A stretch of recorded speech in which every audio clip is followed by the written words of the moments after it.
ito 6-wheeler lang ito, mga ka-tracker. So 6-wheeler pero 6UC1 yung makina, wing van 28 feet.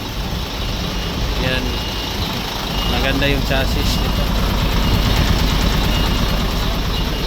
maganda.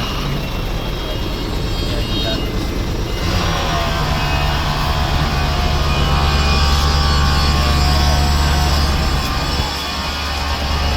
mulye na siya, mulye. Yan, maganda yung chassis.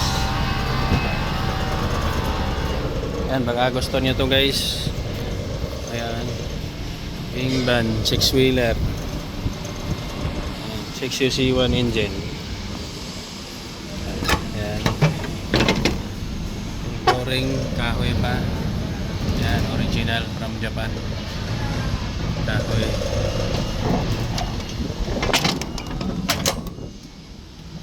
Ito 6-wheeler.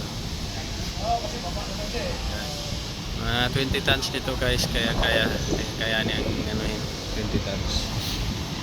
Kasi yung gulong nito 11R na.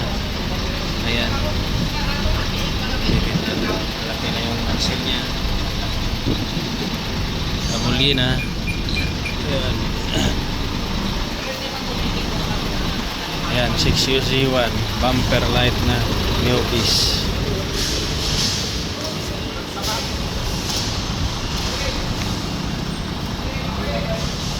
Ayan, kasalukuyang pinapaandar kasi may bayad tayo na parang interesado din ditong unit na to, galing sa Bohol, sa Bisaya.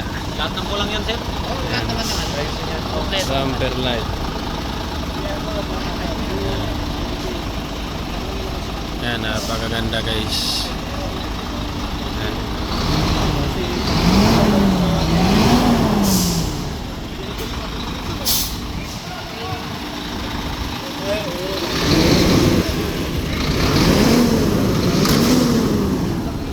Ayan, kita na yung kagandahan niya.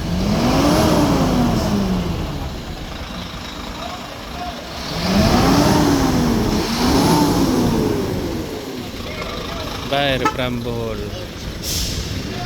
mga Bisaya ni guys, mga Bisaya gikan sa Bohol ang atong buyer karon. So pinapaandar, chine-check yung makina.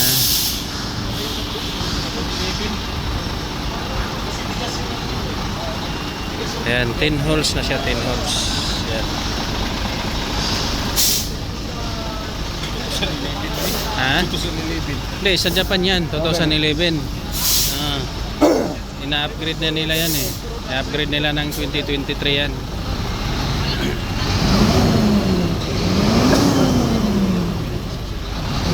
Sa Japan po yung model niya ay 2011, kaya latest na ito guys. Wala pang ilaw.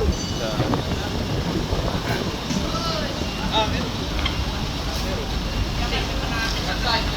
konting-konting ayos na lang to, pwede nang itakbo napuntang Bohol.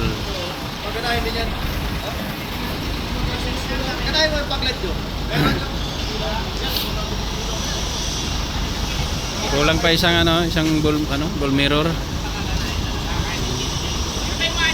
Lalagyan pa yan, ball mirror. Ball mirror, mayroon yan, lalagyan pa.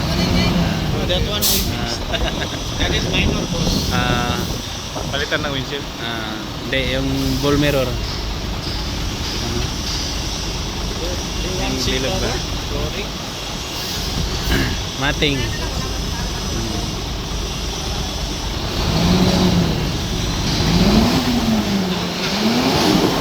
Ayan, parang matuluyan na natatong unit na to. Parang makukuha na yata to. Guys, marami tayong mga ganito na unit. Kung gusto nyo, mag-order na lang kayo or PM nyo lang ako.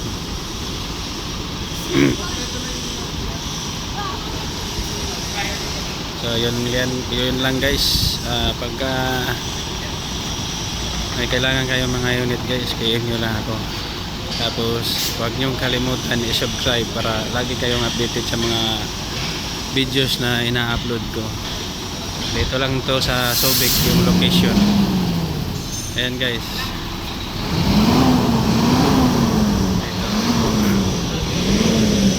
Ayan, napakaraming unit dito.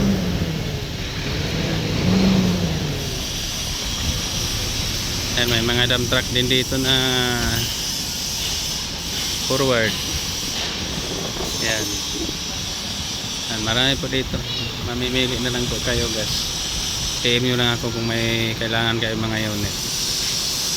So yun lang, maraming salamat at magandang hapon sa lahat.